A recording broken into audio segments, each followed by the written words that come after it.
Alright everyone, we start off today talking about how Taiwan is not Afghanistan, to sort of calm the people that are thinking that China is going to invade Taiwan. Now true, the Biden administration is derelict. It's run by morons, they don't understand strategy and diplomacy, but here's a little bit of a difference. Well, there are many differences. Culturally speaking, there's a difference between the way deal-making works in a place like Taiwan in East Asia and a place in sub-third world Central Asian landlocked Afghanistan. The situations are basically like night and day, as I will explain. Now, first and foremost, there will be a pinned comment down below with links to 4 other video hosting sites that I use if you're watching this video on YouTube. Keep in mind I make 2 exclusive videos a day on those platforms that I do not put on YouTube, so make sure to follow me on one or more of those sites if you want the full daily clank. Here's the thing. Let's name some of the differences. First and foremost, the people of Taiwan, by and large, are not supportive of the idea of becoming communists. They've diverged significantly from mainland China. Really, we should say West Taiwan and legitimate Taiwan, because the Taiwanese government is the legitimate government of all China.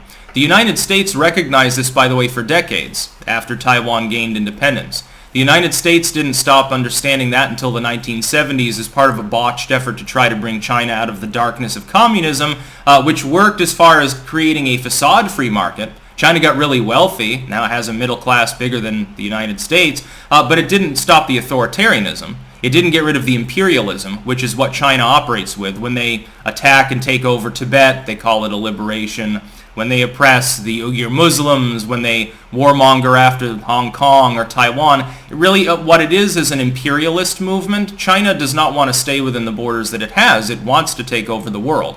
You see, it still has that imperialistic wherewithal that other countries had 100 years ago. In that sense, China has the upper hand. Thankfully, the economy that they've built is a house of cards, and I think we're going to see that over the next decade. Also, here's an important difference. Taiwan is an island, which means that in order to attack it, you need air and naval capabilities.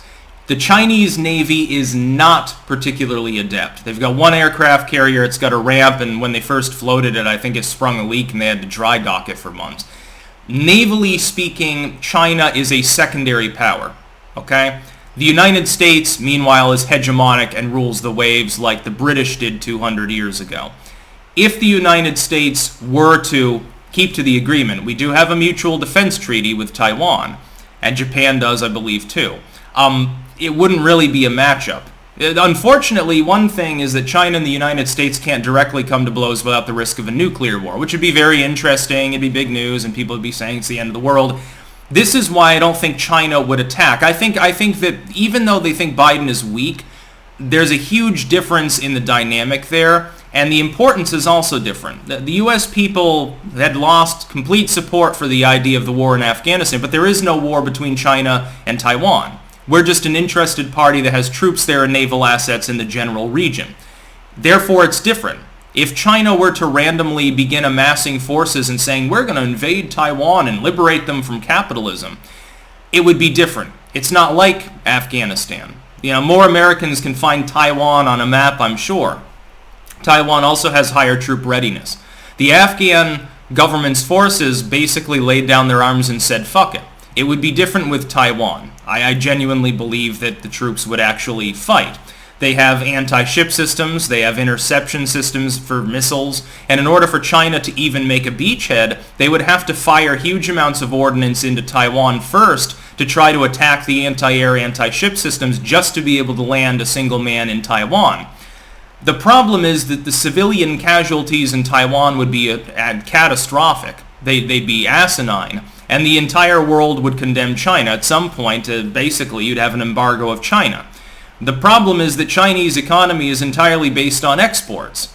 Well, if you don't have anyone to export to, you might have a little bit of a problem at some point. China, I think, is more interested in being imperialistic in East Africa and doing pet projects in Central America and things like that because it brings money.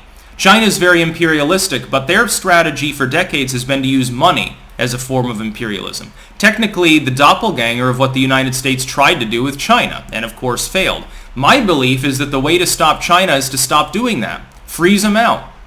Change U.S. imports as much as possible to India. or to Thailand as a nearby country, one of China's competitors. India has shown a great willingness to do this. Modi is a nationalistic individual, and at times seems like he wants to leave the BRICS situation. That's what we should be doing, is undercutting them financially. We should put China back into its own block and stop giving it huge amounts of income. That would solve the problem. How do you finance your projects without foreign investment? A huge chunk of the Chinese economy is investors from other countries, just to be clear. But Taiwan and Afghanistan are like night and day. Again, landlocked countries, sparsely populated, homegrown militias fighting largely on their own territory are the combatant. Versus China, again, which has to jerry-rig a massive, merchant marine style green water naval force just to invade, having to kill huge numbers of civilians. The Taliban didn't need to do that. Nobody was fighting back. But China would have to preemptively strike the coasts of Taiwan, killing millions of people, just to be able to have a chance to land. And then there's no telling what the U.S. Navy would do. A couple of U.S. carrier groups, barring the use of nuclear weapons, could flatline the Chinese Navy in the matter of weeks. It wouldn't be that difficult. The Taiwanese have a naval presence. It's not like it's a second-rate country. The Chinese have a second-rate naval capability. Better with air, I think, than naval. That being said, would it be able to match up against the U.S. Navy? That the Japanese might scrap their non-combatant sort of constitutional arrangement and remilitarize? Well, fuck, Japan's got huge amounts of potential manpower. Why wouldn't they use it? At some point, the other Asian countries would probably save Taiwan if the United States didn't get involved. By the way, I think that the hesitance of the U.S. government to defend the Afghan government was largely predicated on the fact that it's like, well, as soon as we withdraw, they fall. We have to withdraw, ergo, we're just going to let it be messy. Fuck it. The problems we see in Afghanistan right now are just the result of Biden being lazy and not being interested in logistics, and him going back on the deal, ensuring partisan fighters join the Taliban.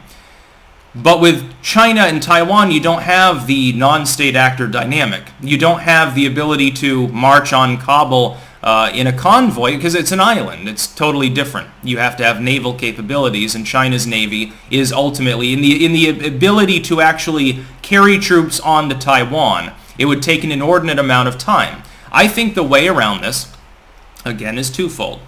Cut China out of the Western economies, that is, cut off, build U.S. manufacturing. There's a reason why China is slowly gobbling up world trade. It's because the U.S. has regulated all industry out of the U.S., and it ended up in China, by and large, because of their tax policies. Well, bring it back. Change the regulatory system to take pressure off people in the United States and put more pressure on China. And secondly, encourage Taiwan to adopt something similar to the Second Amendment. An armed society. That's all you need to do. That's about all. Peace out.